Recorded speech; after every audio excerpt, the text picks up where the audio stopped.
오늘은 하나님 마음에 합한 사람 7번째 시간입니다. 제목을 용사 다윗이란 제목으로 말씀을 나누도록 하겠습니다.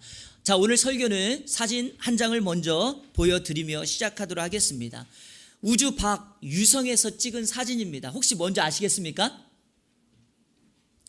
가보신 분 계시죠? 뭘까요? 만리장성입니다. 세계 7대 불가사의 중에 하나입니다. 그런데 여러분, 저것을 확대해 보면 이렇게 나옵니다. 자, 다음 사진요. 네, 성벽이 있는 큰 사진입니다.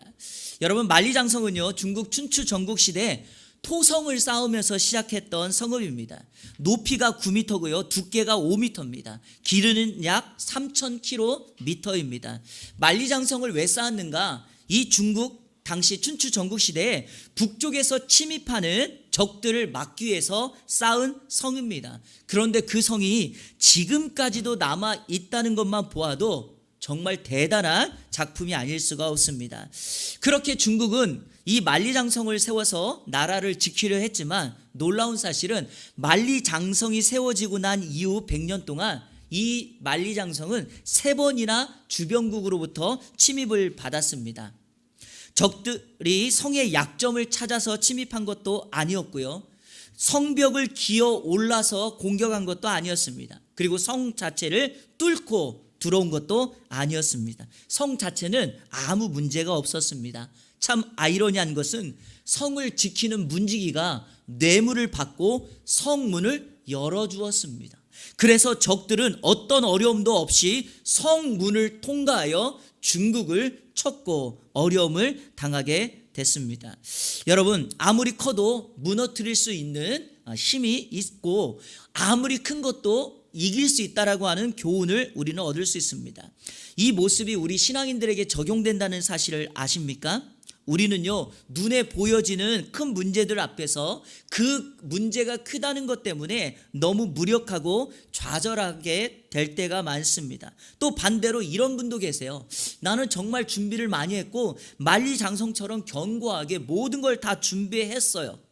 이제 나는 승리할 거다라고 생각을 했지만 생각지도 못한 곳에서, 즉 작은 것 하나, 마음의 관리를 잘못해서 쓰러지는 경우도 종종 있습니다. 그리고요, 이러한 원리는 오늘 본문에 등장하는 다윗과 골리앗의 싸움 속에서도 우리는 동일한 원리를 찾을 수 있습니다. 자, 오늘은 다윗과 골리앗의 스토리를 여러분에게 좀 말씀드리려고 합니다. 사무엘상 17장의 본문을 먼저 여러분에게 좀 배경 설명과 함께 오늘 말씀을 좀 나누도록 하겠습니다. 여러분, 이스라엘의 지도를 보면은요, 이스라엘이라고 하는 나라와 위로 이렇게 맞닿아서 있는 나라가 한 군데가 있어요. 그게 바로 블레셋이라고 하는 나라입니다. 이 두 나라는 항상 맞닿아 있기 때문에 영원한 적일 수밖에 없습니다. 그리고 두 나라 사이에는 쉬지 않는 전쟁이 있습니다. 어느 때는 이스라엘이 밀고 또 밀리고, 어느 때는 블레셋이 밀고 밀리는 팽팽한 긴장감 속에서 있는 두 나라입니다. 그런데 오늘 본문에 보니까 이 블레셋과 이스라엘의 전쟁이 다시금 벌어집니다. 피할 수 없는 전쟁이고요, 사활을 걸고 반드시 이겨야 하는 전쟁입니다. 왜냐하면 이번 전쟁은 지면 종이 될 수밖에 없는 큰 전쟁이니까요. 그런데 이스라엘의 입장에서 사활을 걸어야 될 이 전쟁이 분위기가 블레셋 쪽으로 기울어지고 있습니다. 왜 그런가? 사무엘상 17장 4절 이하에 보니까 블레셋에 싸움을 도두는 사람이 등장하는데 가드 사람이고 이름은 골리앗이라고 불려집니다. 그런데 여러분, 그 사람이 얼마나 위용이 대단한가 제가 자막에 잠깐 적었는데요. 키가 약 3m예요. 머리에 노투구를 썼어요. 갑옷이 약 57kg이나 됩니다. 다리에는 각반, 여러분 이 각반이라는 게 보호대입니다. 보호대를 찾고요, 어깨는 단창을 메고 있고요, 창자루는 배틀채 같고요, 이 창 끝에 날만 약 7kg예요. 그리고 방패가 얼마나 큰지 방패를 따로 들고 다니는 사람이 있을 정도입니다. 여러분, 엄청난 이 블레셋의 거인이 이스라엘 앞에 서 있으니 이 전쟁이 블레셋 쪽으로 기울어 갑니다. 그런데 이 골리앗이 나와서 뭐라고 하는가? 하나님을 모욕해요. 그리고 이스라엘의 어떤 사람이라도 1대1로 나와 맞짱을 뜨자고 제안을 합니다. 여러분, 사실 이 이스라엘과 블레셋이요, 전쟁을 하루 이틀 한 것도 아니니까 누구라도 나가서 한번 싸워보면 될 텐데 한 사람도 아무도 나가려 하지 않습니다. 자, 우리 사무엘상 17장 11절을 다 같이 한번 읽어보겠습니다. 시작. 사울과 온 이스라엘이 블레셋 사람의 아멘. 사울과 온 이스라엘이 이렇게 말합니다. 자, 여러분, 왜 성경에서 이스라엘이라고 하지 않고 사울을 앞에 기록했을까요? 왜냐하면 이스라엘에서 이 전쟁에서 가장 앞서서 싸울 사람이 바로 사울이죠. 그리고요, 골리앗과 맞서서 싸울 수준의 용사를 이스라엘에서 한 명만 찾으라면 그 사람이 바로 누굽니까? 사울입니다. 왜냐하면 사울은 다른 사람보다 머리 하나가 더 있는 끼를 가지고 있다라고 얘기했고요. 그는 지금까지 왕으로서 이 싸움의 경력, 우리가 말하는 짬밥 있잖아요. 짬밥이 정말 많았던 사람이니까 이스라엘의 골리앗과 맞서 싸울 가장 적임자는 바로 사울이었습니다. 그래서 사울을 앞선 거죠. 자, 여기 계신 남자분들 군대에서 짬밥 드셔보셨나요? 네. 저는 짬밥을 4그릇 먹고 제대를 한 사람입니다. 제가 대학에서 이렇게 있다가 군대를 가서 2박 3일 만에 왔는데, 대학에서 제가 한 형님 때문에 너무 힘들었어요. 저한테 2박 3일 만에 왔다고 짬밥 4그릇밖에 먹지 않고 왔다고 저를 얼마나 힘들게 하는지. 그 형님은 3박 4일이었거든요. 아마 지금도 영상으로 예배 드릴지도 몰라요. 저희 교회를 후원하고 지금까지 기도해 주시는 분인데요. 그런데 여러분, 이스라엘에는 사울을 포함해서 온 백성들이 골리앗의 말을 듣고 두려워 떨었다. 그래서 어느 누구도 골리앗과 싸울 엄두를 내지 못하였다고 말합니다. 그런데 그 기간이 밤낮으로 40일이 지났고요. 이스라엘은 점점 지쳐가기 시작했습니다. 바로 그때 혜성처럼 등장하는 이가 있었으니 그가 바로 다윗이었습니다. 사랑하는 여러분, 하나님 마음에 합한 사람 다윗만이 지금의 난국을 해결할 수 있습니다. 거인 골리앗을 무너뜨려 그 나라를 살릴 수 있는 사람은 바로 하나님 마음에 합한 사람 다윗입니다. 이런 의미로 제가 여러분을 권면하고 축복하고 싶습니다. 우리 사랑하는 성도 여러분들, 하나님 마음에 합한 사람 여러분이 되어서 지금의 난국, 여러분의 가정의 어려움, 그리고 우리가 속해 있는 직장과 공동체의 어려움을 오늘 본문의 다윗처럼 헤쳐나가고 풀어내는 우리 이 안에 모든 성도님들 되시기를 주님의 이름으로 축원합니다. 오늘 본문에 중요한 비밀이 하나 숨어 있습니다. 그것은 바로 다윗이 골리앗과 싸워서 지금의 난국을 해결하는데, 이 전쟁터에 다윗이 전쟁하러 온 것이 아니었다는 사실입니다. 그러니까 어디로 보아도 다윗은 골리앗과 맞서 싸워 그를 이길 수 있는 사람이 아니었다는 겁니다. 자격도 없었고요. 준비가 전혀 되어 있는 사람이 아닙니다. 성경은 그런 골리앗과 다윗을 대조하며 말씀하는데, 자, 제가 왜 그런지 3가지를 증명하겠습니다. 13절 14절 같이 한번 읽어볼까요? 시작. 그 장성한 세 아들은 사울을 따라 싸움에 나간 세 아들의 이름은 장자 엘리압이요, 그 다음은 아비나답이요, 셋째는 삼마며 다윗은 막내라. 장성한 세 사람은 사울을 따랐고, 여러분, 이 세계는 8명의 아들이 있었고요. 이미 이 세 아들, 첫째, 둘째, 셋째 아들이 전쟁터에 나아가 있습니다. 다윗은 막내 아들이죠. 자, 여러분, 무엇을 말할까요? 이미 3명이 전쟁에 나갔는데 다윗은 막내다? 그는 나이로 보나 모든 여건이 전쟁에 나갈 사람이 아니라는 것입니다. 이미 첫째부터 셋째가 나가 있으니까요. 자, 2번째 15절인데요. 다윗은 사울에게로 왕래하며 베들레헴에서 그의 아버지의 양을 칠 때, 자, 여러분, 다윗의 주 업무, 잡을 소개합니다. 왕궁에서 사울을 위하여 뭐 했죠? 수금을 탔죠. 악령을 쫓기 위하여. 그 외의 시간은 다윗은 아버지의 양을 쳤습니다. 그러니까 다윗은 수금을 타는 것과 함께 양을 치는 것이 그의 잡이었어요. 전쟁의 경험이 1도 없는 사람입니다. 그런데 오늘 다윗이 골리앗 앞에 섭니다. 자, 3번째 17절 18절 같이 읽어볼까요? 이새가 그의 아들 다윗에게 이르되, 지금 내 형들을 위하여 이 볶은 곡식 한 예바와 이 떡 덩이를 가지고 진영으로 속히 가서 내 형들에게 주고 이 치즈 10덩이를 가져다가 증표를 가져오라. 아멘. 자, 여러분, 다윗이 전쟁터에 왜 갔습니까? 아버지 심부름 간 거예요. 무슨 심부름? 도시락 심부름 간 거예요. 형들에게 이거 전해주고 형들이 잘 있는지 증표 가져와라. 이렇게 안부를 묻고 돌아가는 것이 다윗의 일이었습니다. 그러나 바로 그때 형들에게 모든 도시락을 넘겨주고 난 이후에 갑자기 한 소리가 들려오는데 바로 그것이 골리앗의 소리였다는 거죠. 하나님을 모욕하는 소리. 그런데 여러분, 여기에 왜 제가 비밀이 있다라고 말을 하는가? 여러분, 다윗은 어린 소년이었습니다. 목동이었습니다. 그 목동이 용사가 되는 이유가 무엇인가? 우리 성도들이 일반 성도로 살아가다가 하나님의 용사로 서야 될 이유가 무엇인가?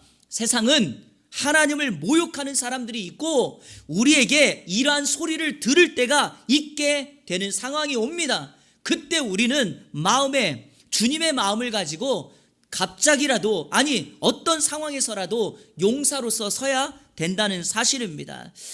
여러분, 중요한 사실이 있습니다. 사울과 이스라엘은 다윗의 골리앗의 소리를 듣고 두려워 떨었죠. 이게 이스라엘의 반응이었습니다. 그러나 이와 대조적으로 소년 다윗은 골리앗의 소리를 듣고 뭐 했습니까? 전쟁에 나가는 싸우기를 자원했다는 거죠. 바로 이게 두 가지의 대조예요. 자, 보세요, 여러분. 자막을 한번 보세요. 자, 이게 여러분의 삶의 고백이어야 돼요. 이게 여러분의 삶의 현장에서 나타나는 거여야 돼요. 우리가 무엇을 들어야 되는지, 우리가 듣고 어떻게 반응해야 되는지를 분명하게 다윗을 통하여 우리는 봅니다. 자, 여러분, 여러분에게는 하나님의 이름이 모욕당하는 것, 교회가 비난당하는 것, 크리스찬들을 싸잡아 욕하는 이 세상과 사람들과 사회에 대해서 맞설 믿음의 용기가 있으십니까? 우리는 말해야 됩니다. 그렇지 않아. 저 사람을 봐봐. 그렇지 않아. 저 교회를 봐봐. 너가 보는 거는 일부야. 아직도 하나님의 이름을 위하여 영광을 돌리며 용사로 싸워가고 난국을 해결할 수 있는 하나님의 마음에 합한 사람이 있어. 그리고 여러분, 할 수만 있다면 우리 이렇게 말해야 돼요. 그리고 나를 한번 봐봐. 나의 과거를 알잖아. 예수님 때문에 내가 바뀌었잖아. 예수님이 나를 살려줬잖아. 누구라도 주님을 만나면 나처럼 변할 수 있어라고 우리는 이 세상을 향하여 선포하고 선언해야 할 것입니다. 다윗은 믿음의 용기를 가지고 나갑니다. 여러분, 하나님 마음에 합한 사람, 이것이 바로 다윗의 닉네임, 별칭이죠. 그런데 세상 사람들, 교회 다니지 않는 사람들도요, 다윗 하면 다윗의 이름 속에 담겨있는 또 다른 호칭이 하나 있어요. 혹시 뭔지 아십니까? 바로 용기의 사람이죠. 그래서 우리는 기도하고 찬양할 때 다윗과 같은 용기를 달라고 기도하고, 찬양할 때도 다윗의 용기를 찬양합니다. 여러분, 다윗은 용기의 대명사라고 불려져요. 그의 용기가 바로 용사로 서게 합니다. 그러면 다윗의 용기의 근거가 뭘까요? 바로 주님을 향한 믿음입니다. 여러분, 우리의 믿음이 견고해지면 그 믿음이 나로 하여금 생명력 있는 믿음을 갖게 하고 전쟁터랄지라도 그곳에 나를 세우게 하는 힘이 있다는 것입니다. 바로 다윗은 그 믿음을 가지고 골리앗 앞에 섰기에 그는 이 싸움에서 승리를 거두게 됩니다. 그래서 오늘 저는 다윗이 가진 이 믿음의 원칙, 승리의 비결이 무엇인가 4가지로 정리해서 여러분에게 말씀을 좀 나누도록 하겠습니다. 첫 번째, 승리의 비결, 싸움의 대상을 인식하라입니다. 따라해 볼까요? 싸움의 대상을 인식하라. 여러분, 다윗이 골리앗과 싸우러 나가고자 마음먹었을 때 뜻밖의 복병을 만납니다. 그 복병이 누군가? 바로 형님들이었어요. 다윗은 골리앗과 나가 싸우겠다고 말을 했는데 갑자기 형님들이 이 다윗을 질책합니다. 28절인데요. 이 28절에 큰형 엘리압이 다윗에게 했던 말을 세번역 성경에서 그 내용만 한번 읽도록 하겠습니다. 여러분의 느낌이 어떤지 한번, 여러분이 이런 말을 듣는다면 어떤 마음인지 한번 생각해 보면서 읽겠습니다. 시작. 너는 어쩌자고 여기까지 내려왔느냐? 들판에 있는 몇 마리도 안 되는 양은 누구에게 떠맡겨 놓았느냐? 이 건방지고 고집센 녀석아, 내가 전쟁 구경을 하려고 내려온 것을 누가 모를 줄 아느냐? 골리앗에게는 한마디의 말도 하지 못하는 이 형이 다윗에게는 이런 책망 섞인 말을 하고 있습니다. 자, 여러분, 골리앗과 나가 싸우려고 마음을 먹었는데 우리 앞에 큰 골리앗과 같은 문제가 있는데 이런 말을 듣는다면 여러분의 심령은 어떠합니까? 바로 이게 우리 인생의 복병이죠. 사단은 이렇게 우리가 골리앗과 싸울 대상을 바꾸어 소모전을 하게 만듭니다. 작은 것에 집중하게 만듭니다. 우리의 집중력, 생각을 흐트러뜨립니다. 그래서 골리앗이 아니라 다른 대상을 보게 하고 그 사람에게 원망하게 하고 그 사람에게 싸우도록 우리를 자꾸만 부추깁니다. 그런데 여러분, 다윗의 비결을 배우셔야 돼요. 다윗은 골리앗과 싸우려고 하고 그 싸움의 대상이 골리앗이라는 걸 알았습니다. 그래서 그의 형 엘리압에게 집중하지 않습니다. 자, 여러분 보십시오. 형이 그렇게 말했지만 다윗은 일일이 대꾸하지 않고 이렇게 말합니다. 어찌 형님 이유가 없겠습니까? 라고 말하고 이렇게 말합니다. 돌아서서 다른 군인과 얘기했다는 거죠. 여러분, 제가 비결을 하나 알려드릴게요. 그 사람을 계속해서 바라보지 않는 것이 문제 해결의 원칙입니다. 다윗이 형 엘리압을 돌아섰다는 건 무엇입니까? 형하고 상대하지 않겠다는 겁니다. 지금 형과 내가 싸울 시간이 없어요. 골리앗과 싸워야 됩니다. 우리의 적은 골리앗입니다. 라고 다윗이 명확하게 말씀하고 있는 것입니다. 기억하십시오. 우리 신앙에 가라지를 심는 이가 있습니다. 가정을 깨려고 하는 이가 있습니다. 관계를 파괴하는 이들이 있습니다. 그들이 바로 마귀이고 사단입니다. 기억해야 될 것은 내 옆에 있는 배우자가 아니에요. 우리 부모님 자녀들이 아닙니다. 동역자가 아닙니다. 이들은 사랑하고 축복해야 될 대상이지 싸움의 대상이 아닙니다. 우리 싸움의 대적은 바로 원수, 마귀인 것을 꼭 기억하시기를 바라고 우리 인생의 남은 시간 소모전하지 않게 되기를 주님의 이름으로 축복합니다. 싸움의 대상을 정확하게 인식해야 돼요. 자, 골리앗을 무너뜨린 승리의 비결 두 번째, 바로 승리의 경험을 반복하라입니다. 한번 따라해 볼까요? 승리의 경험을 반복하라.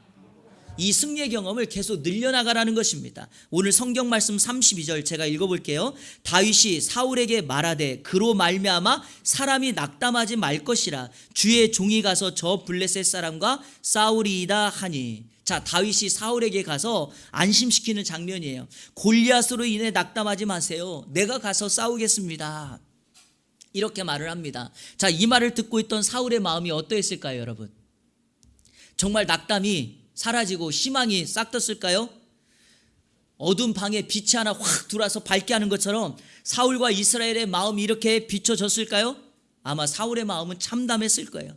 40일 동안 전쟁 한 번, 칼 한 번 휘두르지 못했는데 골리앗하고 싸우겠다고 나온 사람이 어린 다윗, 그것도 전쟁의 경험 한 번도 없는 그 다윗이 나와 싸우겠다고 하니 얼마나 황당했겠습니까? 그러니까 사울이 이렇게 말하죠. 너는 골리앗과 싸울 수 없다. 뭐라고 이유를 설명합니까? 너는 소년이고 그는 골리앗은 어려서부터 용사이기 때문이다. 이게 맞죠, 여러분? 다윗은 소년일 뿐이고 목동이에요. 어려서부터 골리앗은 용사였기 때문에 이 싸움을 싸울 수 없다라고 말합니다. 그러나 여러분, 여기서 우리가 배워야 될 중요한 시각이 있습니다. 바로 사울이 이 싸움을 보는 시각과 다윗이 이 싸움을 보는 시각입니다. 자, 사울이 왜 다윗에게 너는 골리앗과 싸울 수 없다라고 말을 했는가? 사울의 논리는 믿음의 논리가 아니라 힘의 논리였기 때문이죠. 골리앗은 힘이 세고 능력이 많고 전쟁 경험도 있으니 너 같은 소년은 싸울 수 없다라고 보는 힘의 논리로 접근합니다. 다윗은요, 이렇게 말합니다. 자신이 아버지 양을 지킬 때 사자나 곰이 와서 새끼를 물어가면 나는 그를 따라가 그 입에서 새끼를 건져내고 그 사자나 곰을 쳐 죽였다라고 말합니다. 자, 여러분, 다윗의 논리는 뭡니까? 믿음의 논리입니다. 신앙의 논리이죠. 여러분, 다윗은 지금 골리앗을 누구로 보고 있는가? 사자나 곰처럼 보고 있는 것입니다. 쳐 죽일 대상으로 보고 있는 것입니다. 그리고 중요한 사실, 다윗이 목동으로 있을 때 아버지의 양을 그리고 그 새끼를 물어가는 사자나 곰이 있으면 자신이 달려가서 목숨을 걸고 가지고 있는 막대기와 물매를 휘둘러서 그 새끼를 건져오고 그 사자나 곰을 쳐 죽였다는 것입니다. 이 경험이, 이 작은 승리의 경험이 오늘 골리앗 앞에 설 수 있게 만듭니다. 그래서 이런 말이 있어요. 한번 우리 다 같이 읽어볼까요? 어제 작은 승리가 모여 오늘의 큰 승리를 만든다. 과거의 하나님의 신실하심은 현재 우리의 믿음을 위한 초석이다. 여러분, 갑자기 믿음이 없던 사람이 갑자기 오늘 믿음이 좋아진다, 이런 법칙은 없습니다. 여러분 지난 일주일 동안 내 마음 살다가 오늘 주일 예배 드리는데 은혜 충만한 예배 드린다, 이런 적은 없습니다. 여러분, 내 매일의 삶이 쌓여서 지금의 나를 만드는 겁니다.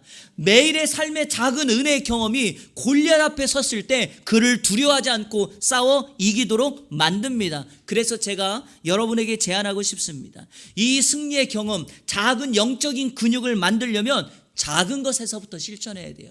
주보에 여러분에게 전해드리는 성경 통독 본문을 매일 읽는 것이 왜 이렇게 중요한가? 그게 나의 작은 영적 근육을 길러내는 겁니다. 큐티가 왜 중요한가? 중요한 문제를 결정할 때 내 앞에 다가온 큰 고난을 그 말씀이 쌓이고 쌓여서 다윗처럼 이기게 하기 때문이죠. 어떤 분들은 이런 분들이 있어요. 내가 당장 내일부터 새벽 예배를 나가겠다. 여러분, 한 번도 안 나온 사람이 갑자기 새벽 예배 이렇게 못 나와요. 그럼 어떻게 해야 됩니까? 작게 만드세요. 내가 매일 10분씩 5분씩 먼저 기도하기를 시작하겠다. 갑자기 은혜 받고 전도를 몇 명을 해야 되겠다고 정하시는 분들, 그러시면 안 돼요. 여러분, 어떻게 하나? 내 주변에 가까이 있는 사람들에게 주님의 사랑을 실천하는 것으로부터 해야 되겠다. 그래서 여러분, 사랑하고 음식을 나눠주고 내 작은 배려와 섬김을 그들에게 나눌 수 있다면 그게 바로 복음을 전할 수 있는 실천이 될 수 있습니다. 사랑하는 여러분, 작은 승리의 경험이 큰 전쟁에서 골리앗을 무너뜨릴 수 있습니다. 오늘 하루 여러분의 삶을 승리로 만드는 다윗과 같은 믿음의 사람 되기를 축복합니다. 골리앗을 무너뜨린 승리의 비결 세 번째는 바로 하나님의 이름을 신뢰하라는 것입니다. 한번 따라 볼까요? 하나님의 이름을 신뢰하라.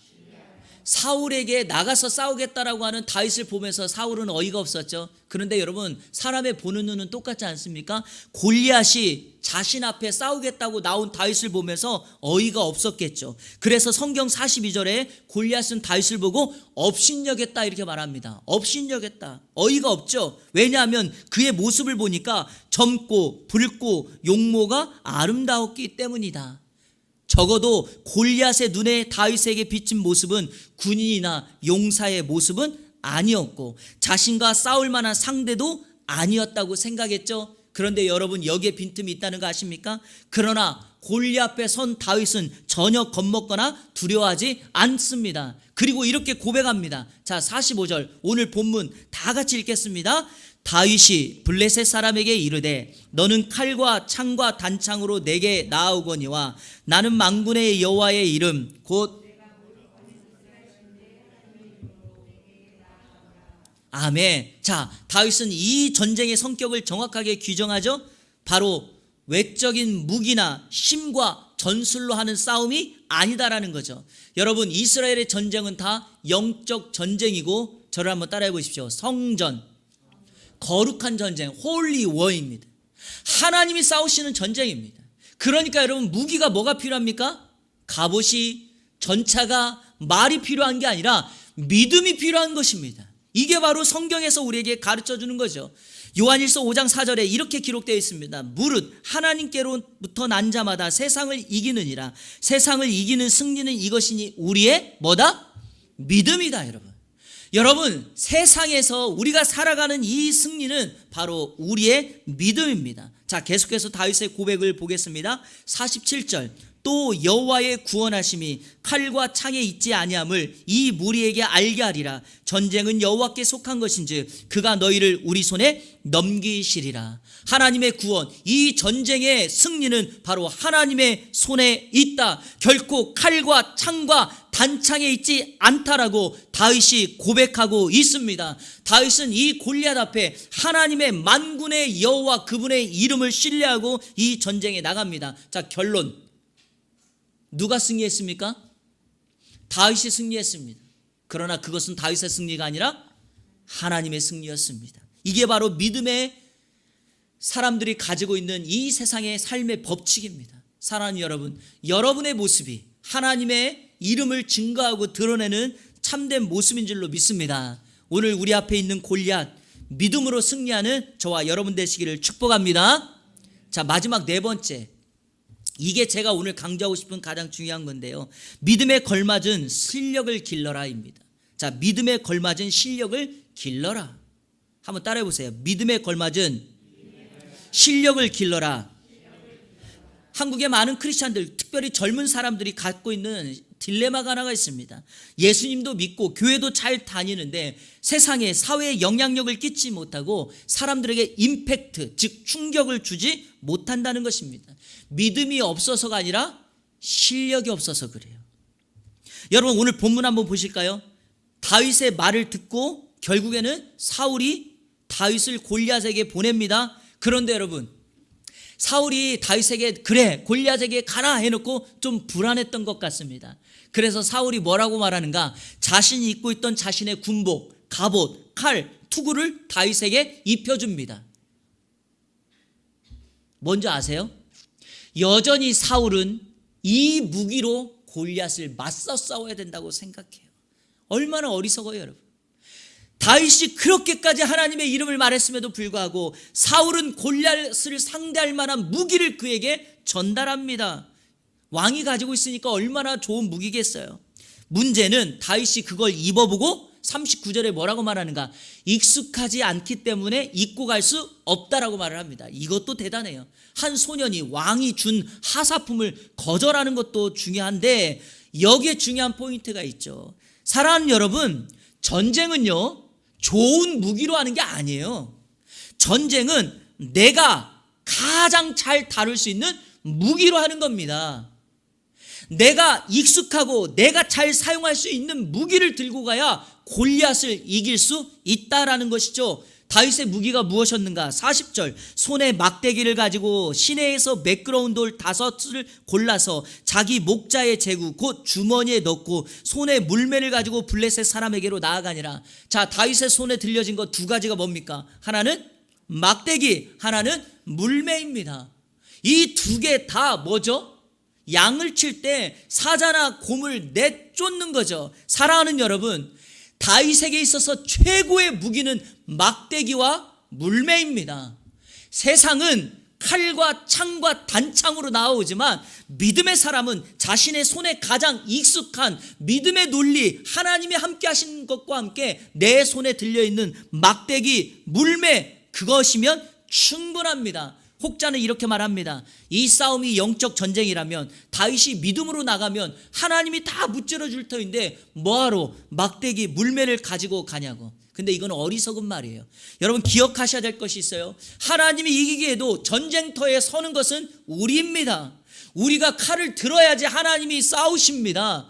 다윗이 막대기와 물매를 가지고 가야지 하나님의 역사 능력이 일어나게 될 줄로 믿습니다. 이게 바로 실력이죠.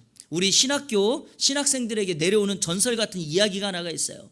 믿음 좋은 신학생이 기말 시험에 공부는 하지 않고 계속해서 기도만 하는 거예요. 하나님이 나를 사랑하고 나를 부르셨고 나는 큰 믿음의 사람 종이 될 터이니까 이 문제도 하나님이 해결해 주실 거라고. 자, 그 다음날 시험 시간이 왔어요. 시험지를 받고 이 사람이 계속 하나님 앞에 알려달라고 가르쳐달라고 기도합니다. 오랜 시간 기도하다가 이 사람이 답안지를 작성하고 교수님께 내고 나갔습니다. 답안지에 이렇게 적혀 있었습니다.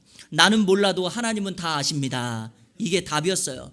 그런데 며칠 있다가 이 신학생이 성적표를 보고 기겁을 했어요. 교수님이 이렇게 성적을 매겼죠. 하나님은 100점, 학생은 빵점.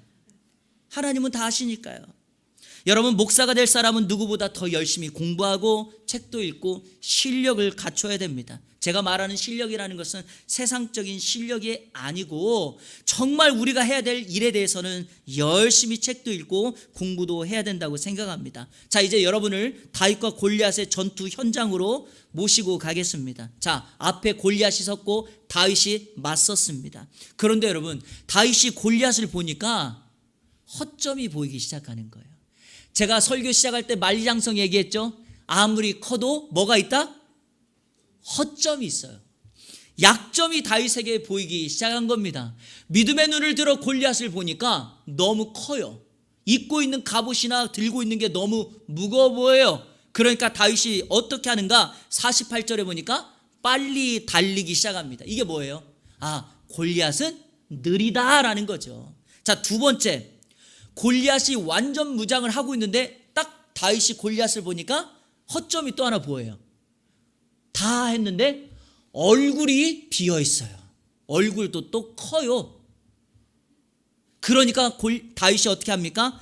빨리 달리며 원심력을 이용해 물매다가 돌을 넣고 그 원심력을 이용해 골리앗에게 물매를 던집니다. 그랬더니 그의 허점인 얼굴에, 그것도 이마 사이에 그의 던진 돌이 박히고 결국에 골리앗은 쓰러지고 다윗이 가서 골리앗의 칼을 빼어들어 골리앗의 머리를 베입니다. 바로 그 순간 하나님의 살아계심은 만방에 드러나고 골리앗도 우리는 이길 수 있다라고 하는 승리가 선포됩니다. 여러분, 자, 다윗의 물매 실력이 갑자기 믿음으로 나아갔더니 하나님이 주신 실력일까요? 아닙니다. 여러분, 결코 그렇지 않습니다. 신앙인들이 갖는 신비적인 요소 가운데 하나 이거예요. 내가 예수 믿었으니까, 오늘 교회 갔으니까, 새벽 예배 가서 기도했으니까 안 되는 것도 되게 하겠고, 하나님이 갑자기 뭔가를 막 주시고 뭐 당첨시켜 주시고, 여러분 절대 그런 법은 없습니다. 여러분들이 믿음 생활을, 우리 주님을 그렇게 믿으신다면 그거는 기복신앙이고 하나님이 아닙니다. 이런 신비적인 것이 아니에요. 다윗을 연구한 학자들이 이구동성으로 하는 말이 있죠. 다윗이 아버지 양을 치면서 늘 반복적으로 했던 두 가지, 하나는 수금을 타면서 찬양한 거고 다른 하나가 물매입니다. 물매 던지는 것. 자, 여러분 TV에서 생활의 달인이라는 프로 보셨나요? 거기에 보면 가끔 새총이나 뭐 화살을 쏘는 사람이 나오거든요. 다윗이 생활의 달인에 나온 사람이에요. 어떻게 해요? 작은 콩 하나 올려놓고 물매를 던져 맞춰요.